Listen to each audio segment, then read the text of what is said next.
¿Alguna vez has guardado una verdad tan profunda, tan íntima, que ni siquiera sabías si algún día serías capaz de decirla en voz alta? Yo sí. 5 años atrás me quedé parada en el andén de la estación de Atocha viendo cómo Álvaro se alejaba con su mochila al hombro y su pasado perfectamente archivado. Él pensaba que cerrábamos una historia, pero en mi bolsillo arrugada entre los dedos llevaba una ecografía. Nuestra hija, mi secreto, mi silencio. Nunca le dije nada. Y sin embargo el destino, con su manera irónica de escribir guiones imposibles, lo trajo de vuelta. No a mí, sino a ella, a Lucía. La niña de las trenzas oscuras, la mirada transparente y esa sonrisa que nadie más que él podía haberle heredado. Lo vi congelarse en medio del auditorio cuando Lucía subió al escenario con su dibujo. Su mundo de adulto se resquebrajó en segundos. Como el mío 5 años antes. A veces la verdad no necesita palabras. A veces basta con un par de ojos verdes en la cara de una niña para que todo lo que fue negado se imponga.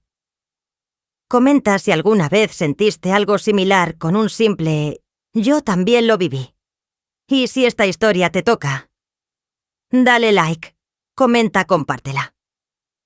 Apenas estamos empezando. Nunca imaginé que el principio del fin empezara con una copa de vino derramada y una mentira piadosa. Aquel día hace 5 años era otoño en Madrid y todo parecía ir bien. Álvaro y yo llevábamos casi 1 año viéndonos. Él decía que su relación con Carolina estaba terminada, que solo compartían un piso mientras resolvían los trámites. Que lo nuestro era lo único real que había sentido en mucho tiempo.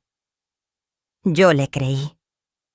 Yo, Marina Herrera, restauradora de arte racional y meticulosa, bajé todas mis defensas por alguien que decía necesitar tiempo para ordenar su vida. El amor a veces tiene la extraña capacidad de nublar incluso la mente más analítica. Recuerdo con nitidez el día en que supe que estaba embarazada. Fue en el baño de la galería donde trabajaba, un pequeño espacio bohemio cerca del barrio de Lavapiés. El test marcó 2 líneas con una claridad brutal. Me temblaban las piernas, pero en mi pecho algo distinto nacía, una mezcla de miedo, asombro y ternura. Esa misma noche cenamos en su casa. Le llevé una botella de vino blanco. Él siempre decía que el vino tinto le daba jaqueca, y mientras él cocinaba me juré que sería el momento. Se lo diría con calma, con esperanza. Pero justo antes de que abriera la botella sonó su teléfono. Contestó en el balcón. Cuando volvió estaba pálido. Era Carolina, dijo. Se ha enterado de lo nuestro. Está hecha polvo. No sé qué hacer, Marina. Yo tragué mi noticia. Enterré mi verdad. Le dije que entendía, que se tomara el tiempo que necesitara. Él me abrazó murmurando algo como «Gracias por ser tan comprensiva». 2 días después desapareció. Ni un mensaje, ni una llamada. Silencio absoluto. Y luego una foto en redes sociales. Él y Carolina en la playa. Sonriendo. En una casa que claramente no era de trámites. El golpe fue tan seco como inesperado. No lloré de inmediato. Caminé hasta el parque más cercano, me senté en un banco con la ecografía en la mano y solo entonces comprendí lo que venía. Estaba sola. Pero ya no completamente. Durante semanas luché con la idea de llamarlo, de escribirle, de gritarle. Teresa, mi mentora en la galería y amiga de toda la vida, me repetía que no debía mendigar presencia, y mucho menos responsabilidad. Si no estuvo cuando debía, no merece estar ahora, me decía con esa firmeza maternal que solo ella sabía imponer. Y aunque dolía, sabía que tenía razón. Así nació mi decisión, no le diría nada. Criaría a mi hija sola, con dignidad, sin esperar disculpas, ni redenciones. Me concentré en sobrevivir, en leer sobre embarazos, en comer mejor, en pintar, aunque mis manos temblaban, en encontrar fuerza en los trazos que antes solo eran técnica. Y Lucía crecía, en mi vientre. en mis sueños, en mi nueva realidad. Lo que más me dolía no era el abandono, sino el silencio. Ese tipo de silencio que grita en los rincones, que retumba en las paredes vacías de un hogar que se pensó compartido. Pero aún en medio de ese vacío descubrí algo más poderoso que la rabia, la determinación. Iba a salir adelante. Por ella. Por mí. Porque aunque la verdad se había roto en silencio, yo tenía la voluntad de reconstruirla. Y es que lo que se rompe también puede ser restaurado. Como los cuadros antiguos que devuelven el alma tras horas de trabajo delicado, yo me convertiría en mi propia restauradora. Y así comenzó todo. La historia que te contaré no es perfecta, pero es verdadera. Y la verdad, como el arte, también necesita tiempo, dolor y luz. Pero lo que sobrevive también crece. En mi caso se llamaba Lucía. Lucía nació una madrugada de abril entre contracciones largas, música clásica suave y la respiración entrecortada de una mujer que aún no sabía si estaba preparada para ser madre, pero que ya lo era desde el momento en que decidió quedarse. Cuando la pusieron sobre mi pecho, su llanto fue un eco perfecto de mi silencio. Tenía las manos pequeñas, cálidas y unos ojos verdes tan intensos que me estremecieron. No pude evitar pensar: tus ojos ya dicen la verdad que yo no me atreví a contar. Durante el primer año todo giró alrededor de sus horarios, sus fiebres, sus primeras palabras balbuceadas entre babas y libros ilustrados. Teresa, como siempre, fue el ancla que evitó que me derrumbara. Había cerrado la galería donde trabajábamos, los fondos no daban más, y con su apoyo logré convertir un viejo local en Triana en algo nuevo, una pequeña galería taller para niños. Allí nació el Árbol Azul, un espacio donde arte, infancia y resiliencia podían convivir. Enseñaba pintura, organizaba exposiciones infantiles, y poco a poco, con esfuerzo y cafés fríos, el proyecto creció. Lucía creció también. A los 3 años ya sabía mezclar colores mejor que algunos adultos. Pintaba soles con sombras violetas y casas con techos torcidos porque decía: la perfección es aburrida. Su manera de observar el mundo me conmovía, pero también me preocupaba. Un día, al volver de la guardería, me dijo sin rodeos: «Mamá, Enzo dice que todos los niños tienen papá. ¿Dónde está el mío?» Me quedé paralizada. No había manual para esa pregunta. No hay pincel fino suficiente para dibujar una mentira que no duela. Le respondí lo primero que se me ocurrió: «Tu papá es un viajero, mi amor. Vive lejos, pero piensa en ti todo el tiempo». Una mentira piadosa. Una más. Porque, ¿cómo le explicas a una niña que fue negada antes de nacer? ¿Cómo le dices que hay verdades que no se dicen porque duelen demasiado? Las preguntas comenzaron a volverse más frecuentes. Yo las esquivaba como podía, inventando personajes, cuentos con padres astronautas o exploradores. Cada historia era un parche sobre la herida que aún no se cerraba en mí. Y mientras intentaba ser madre emprendedora y mujer a la vez, llegó una oportunidad inesperada. Teresa había postulado a El Árbol Azul, a un programa de becas artísticas para niños, dirigido por una fundación cultural con sede en Madrid. Han seleccionado a Lucía para una entrevista presencial, me dijo con una sonrisa que intentaba disimular el nerviosismo. Y la fundación está cofinanciada por Álvaro. Ese nombre cayó como piedra en mi estómago. Álvaro Fernández, pregunté sin querer pronunciar el apellido. Sí, parece que después de todo siguió involucrado en proyectos culturales, aunque ahora está en pareja con Carolina. Ella también forma parte de la junta. La ironía no se me escapó. El hombre que huyó de su verdad ahora financiaba el talento de su hija sin saberlo. «No tienes que aceptar», me dijo Teresa. «Podemos buscar otra oportunidad». Miré a Lucía, que pintaba un bosque con ramas en espiral y mariposas azules que solo existían en su cabeza. «Sí tengo», respondí. «No por él. por ella.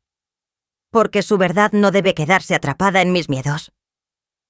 Esa noche, mientras la arropaba, Lucía me miró con sus grandes ojos verdes.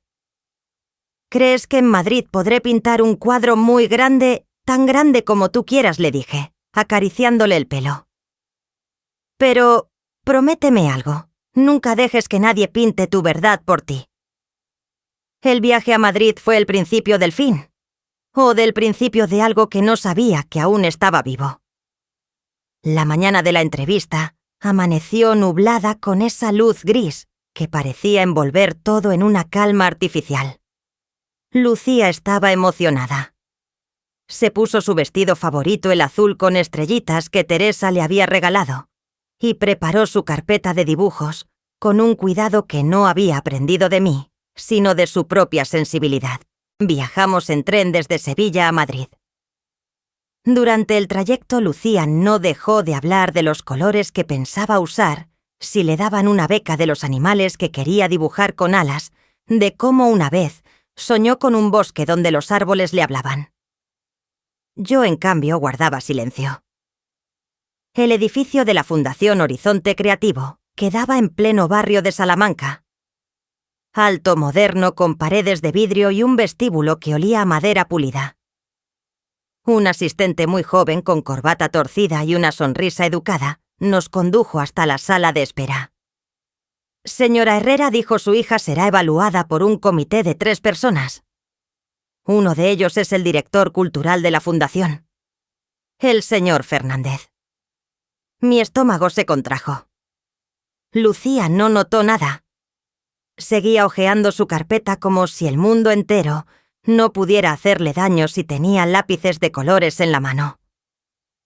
«¿Vamos a estar juntas?», me preguntó en voz baja. «Sí, cariño». No me muevo de aquí. Cuando la puerta de la sala de entrevistas se abrió, vi su silueta antes que su rostro. Álvaro. Más delgado que antes, el cabello algo más largo, con canas discretas en las sienes. Traje gris, postura erguida, pero los ojos... esos ojos... no habían cambiado. Tampoco los míos.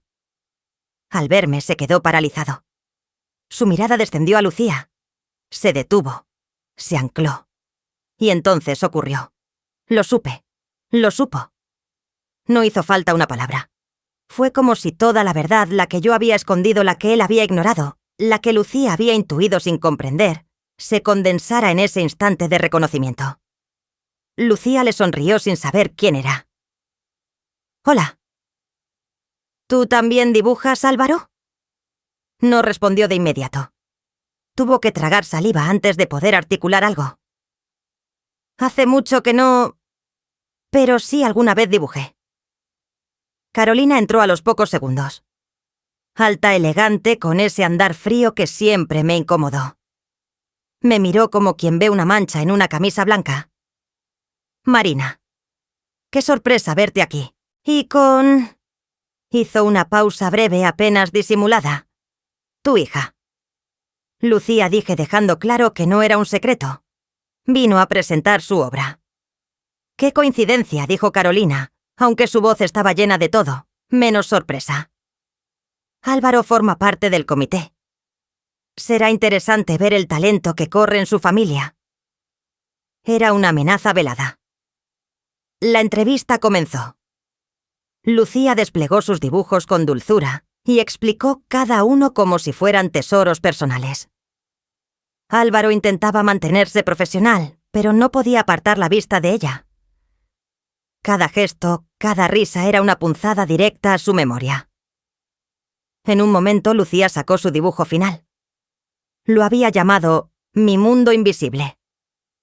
Un árbol como siempre, con ramas que subían en espiral. Una en tonos dorados, otra rota, y una tercera que nacía de la oscuridad hacia el cielo. «Esta rama», dijo señalando la que brillaba tenuemente en azul, «es para alguien que siempre siento cerca, aunque no lo veo». El silencio fue total. Carolina entrecerró los ojos. Álvaro desvió la mirada. Yo apenas podía respirar. La verdad no siempre grita. A veces se revela en una hoja de papel y destruye todo lo que uno creía sólido. Por primera vez en años la verdad no cabía en mi bolsillo. Estaba viva. Y la estaba mirando a los ojos.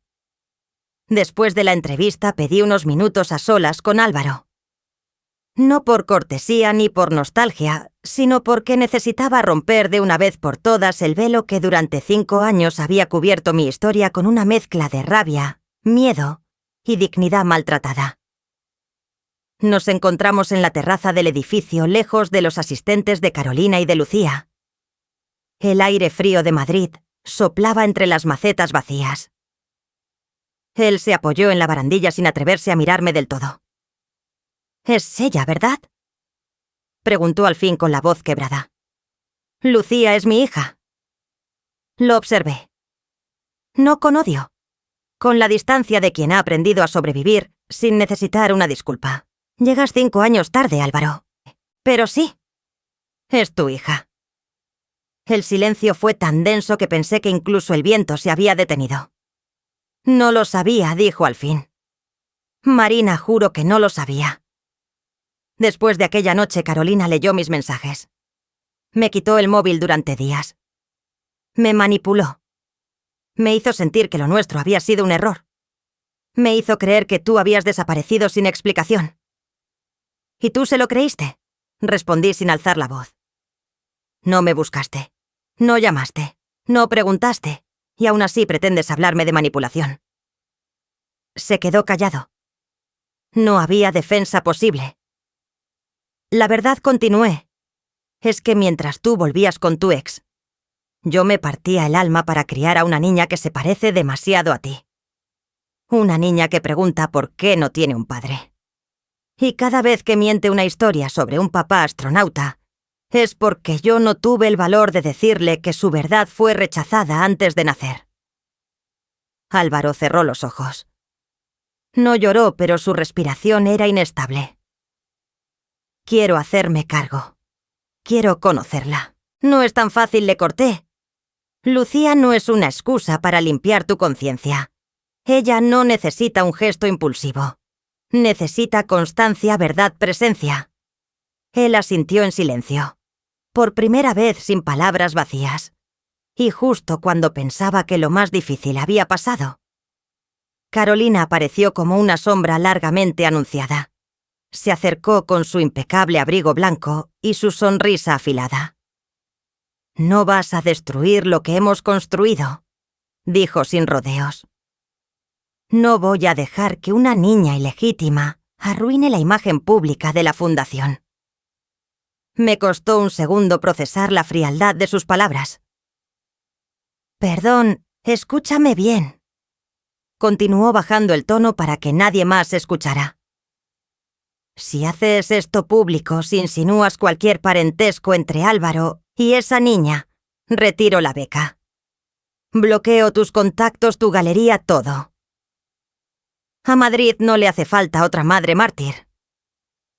Quise reírme, pero lo que sentí fue otra cosa, una lucidez brutal. Álvaro intentó intervenir, pero Carolina lo silenció con una mirada. «Te lo advierto, Marina. No te metas donde no te llaman». La amenaza fue clara, directa, asquerosamente real. Esa noche en el hotel observé a Lucía dormir. Abrazaba su carpeta como si fuera un escudo. En su frente los mismos gestos que yo había visto en Álvaro durante años. No podía protegerla de todo, pero sí de lo que venía ahora. Porque entendí que no estaba sola en esta guerra. Álvaro me envió un mensaje corto. «Quiero ayudarte. Dime cómo». No respondí. Aún no. Pero ya no era solo una historia de abandono. Era una historia de poder, de influencias, de una verdad que alguien intentaba callar a toda costa. La verdad no solo duele, también se negocia, se esconde, se vende. Pero yo no pensaba vender a mi hija. 2 semanas después de la entrevista, la directora del programa infantil de la Fundación nos llamó para anunciar que Lucía había sido seleccionada. Su entusiasmo era genuino, casi maternal. Hablaba de talento, de sensibilidad, de una madurez expresiva inusual para su edad. Yo solo podía pensar en las condiciones. en el precio invisible detrás de esa beca, en las amenazas envueltas en sonrisas como las de Carolina. Intenté alegrarme por Lucía. Lo hice. Pero algo en mí estaba en alerta constante. Aquel domingo organizamos una pequeña exposición en El Árbol Azul, la primera muestra de obras de los niños del taller. Lucía, por supuesto, insistió en colgar su obra más reciente, Las ramas que no se ven. Era un lienzo grande más delgado de lo habitual, pintado con capas de acrílico sobre papel reciclado. Representaba un árbol central con 3 ramas extendidas, una dorada que ella explicó como la de mamá cuando cocina con música, otra retorcida en negro que era cuando lloro, y no sé por qué, y una tercera azul y luminosa que se abría hacia el cielo. «Esa es la rama que todavía no tiene nombre», le dijo a una periodista local, pero creo que la estoy empezando a conocer. La frase se volvió viral al día siguiente. El artículo, acompañado de una foto de Lucía junto a su obra, circuló rápidamente. La niña que pinta emociones invisibles. Las redes se llenaron de comentarios. Algunos maravillados, otros inquisitivos. Una mujer cuya cuenta parecía estar ligada a ambientes cercanos a Carolina escribió en un foro cultural: «Nadie más nota el parecido con cierto directivo de la Fundación HC». Y de ahí en adelante todo se salió de control. Recibí llamadas anónimas, correos sin remitente. Uno de ellos tenía adjunta una imagen borrosa de mi galería con la frase «Cierra la boca» o «Cierra las puertas». Teresa estaba indignada. Quiso ir a la prensa. Yo no. No aún. No por mí. Por Lucía. Y si hacemos una exposición solo para ella, me propuso. Una muestra donde ella pueda expresar lo que no dice con palabras, donde nadie pueda usarlo en su contra. Accedí. Y así nació la idea de Verdades Pequeñas, una serie de obras de Lucía, en las que sin saberlo, canalizaba todo lo que yo me había callado durante años. En el montaje, Lucía seleccionó con cuidado cada obra. En una pintó una figura masculina de espaldas con una línea quebrada entre él y una niña. En otra, una casa con 2 ventanas, una encendida y otra oscura. Pero fue el cuadro final el que desarmó a todos. Mi familia imaginada era un conjunto de ramas entrelazadas, algunas ya florecidas, otras apenas brotando. En una esquina, una rama nueva se extendía hacia otra que no había sido pintada del todo, como si esperara que alguien más la completara. El día de la inauguración, Álvaro vino. No fue anunciado. No lo invité. Simplemente apareció. Lucía lo vio. Caminó hacia él. «¿Tú pintas, verdad?» Él asintió. No se atrevía a más. «Entonces, ¿puedes ayudarme a terminar esta parte?», le ofreció un pincel. No se trataba de perdón, ni de reconocimiento, ni siquiera de venganza. Era una niña tendiéndole la mano a un adulto al que aún no entendía del todo. Ya no se trataba solo de ser madre. Se trataba de ser valiente. Por ella. Por mí. Durante semanas Álvaro empezó a desaparecer con más frecuencia. No con exigencias ni dramatismos. Simplemente llegaba con una caja de acuarelas nuevas con cuentos ilustrados bajo el brazo, con una torpeza contenida que solo los hombres conscientes de su deuda pueden tener. Lucía, como los niños que aún no han aprendido a sospechar, le abrió la puerta. Le preguntaba cosas. Le contaba sus sueños. Le pedía que la empujara en el columpio del patio trasero, mientras yo los observaba desde la cocina en silencio, con el corazón dividido entre la cautela y la ternura. Una tarde, después de una de esas visitas, me pidió hablar a solas. «Marina», dijo con los ojos fijos en el suelo, «sé que no puedo recuperar el tiempo. Pero quiero hacer las cosas bien. Sé que la verdad me llega tarde, pero no quiero que me llegue del todo perdida». Me crucé de brazos. No por defensa, sino por mantenerme en pie. No se trata de ti, se trata de ella. Lucía no necesita gestos de redención. Necesita continuidad, rutina, Alguien que esté. Que no desaparezca. Entonces déjame estar. Aunque sea poco a poco. Aunque tenga que empezar desde cero. Lo miré largo rato. En sus ojos ya no había el brillo arrogante de antes. Había duda, pero también convicción. Había perdido algo que solo se valora cuando se enfrenta el vacío, la posibilidad de ser importante en la vida de alguien. Acepté. Bajo condiciones claras. Visitas supervisadas. Nada de promesas que no se pudieran cumplir. Ni rastro de Carolina. Durante esas primeras semanas, Lucía y él comenzaron a encontrar una especie de código compartido. Pintaban juntos.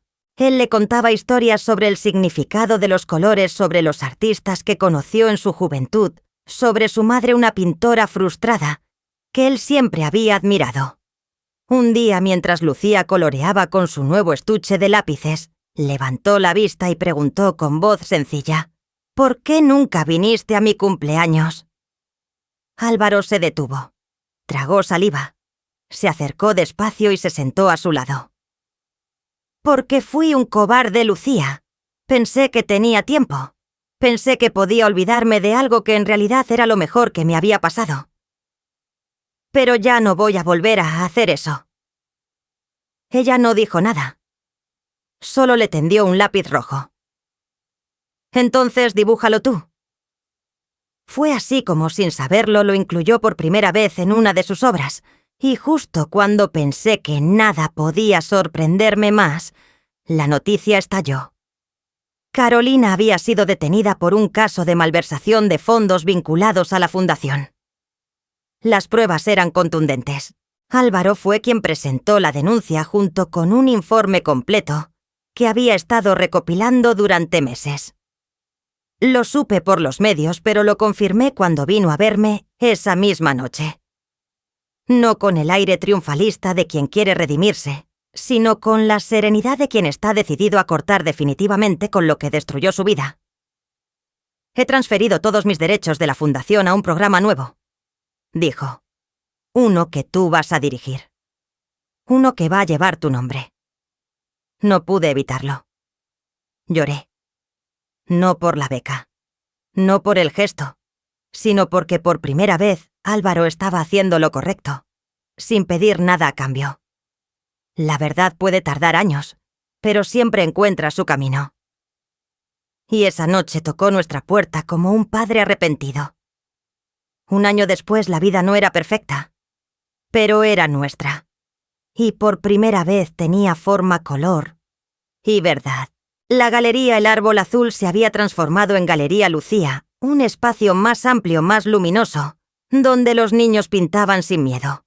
Y los adultos comenzaban a entender lo que significaba dejar que el arte hable cuando las palabras no alcanzan.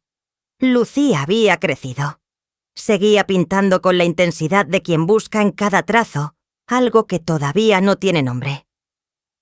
Pero ahora lo hacía con la certeza de que había alguien más mirándola desde el otro lado del lienzo. Su padre. Álvaro no se convirtió en héroe. No intentó borrar el pasado, pero estuvo. Cada jueves recogía a Lucía del taller. Los domingos cocinaban tortitas, aunque siempre se le quemaban. Comenzó a formar parte de nuestra rutina con pasos lentos, casi tímidos, pero constantes. No éramos una pareja. No al menos como antes. Pero sí éramos un equipo. En torno a Lucía. En torno al arte. En torno a la idea de que reparar algo no significa hacerlo igual que antes, sino mejor. Una tarde, mientras cerrábamos la galería después de una exposición infantil, Lucía apareció con una caja en las manos. Sonreía como quien guarda un secreto luminoso. «Lo hice con Teresa», dijo. «Es un regalo». Dentro había 3 pinceles de madera tallada. Uno con mi nombre, otro con el de Álvaro, y el tercero con el de ella. «Quiero que pintemos algo juntos. Un cuadro muy grande para la sala. Pero tienen que firmarlo los 3. Me reí emocionada con ese nudo en la garganta que llega cuando el alma se ablanda. «¿Y qué vamos a pintar, mi amor? Nuestra casa. Pero como un bosque. Con nuestras ramas. las que ya están y las que faltan. Álvaro me miró. No dijo nada. Se acercó, me tomó de la mano, esa mano que tantas veces solté en el pasado, y respiró hondo. No te pido que volvamos a ser lo que fuimos. Te pido que pintemos lo que podemos ser. Sin mentiras, sin culpas, solo con la verdad. Yo lo miré. Ya no era el mismo hombre. Había aprendido a escuchar, a pedir perdón sin exigir absolución. Había aprendido a quedarse. No necesito un final perfecto, le dije, pero sí un presente que no se rompa. Y entonces, juntos los tres, nos sentamos en el suelo del estudio frente al lienzo en blanco más sincero de todos. Lucía fue la primera en trazar una línea, roja como las primeras emociones. Álvaro pintó en verde suave, como quien quiere crecer sin dañar. Yo elegí el azul como el nombre de la galería, como el cielo que por fin empezaba a aclarar. Esta vez, todos sosteníamos el pincel. Y la verdad ya no dolía. Pintaba. A veces la verdad llega tarde, o disfrazada. A veces la escondemos por miedo, por vergüenza, por protección. Pero la verdad, cuando es dicha desde el amor, desde la herida, desde la esperanza, no destruye. Transforma. Lucía no solo nos dio una nueva forma de ser familia, sino que nos enseñó que no hay pincel más valiente que aquel que se atreve a dibujar lo que el corazón calla. Su arte no curó el pasado, pero sí lo resignificó. Y en ese acto silencioso nos dio permiso para sanar. No volvimos al punto de partida. No reconstruimos lo que fue. Creamos algo nuevo, con sus imperfecciones, con sus pausas, con sus ruidos y colores verdaderos. Porque lo que se construye desde la verdad permanece. Y si tú alguna vez te has visto reflejado en una historia de silencios rotos y verdades pospuestas, déjanos un comentario con las palabras «Yo también lo viví». Te leemos. Te sentimos. Si esta historia tocó algo en ti, compártela con alguien que necesite escucharla. Dale me gusta, comenta, suscríbete y acompáñanos en el próximo capítulo. Porque aún hay muchas historias por pintar. Y la verdad, cuando se comparte, siempre encuentra su lugar.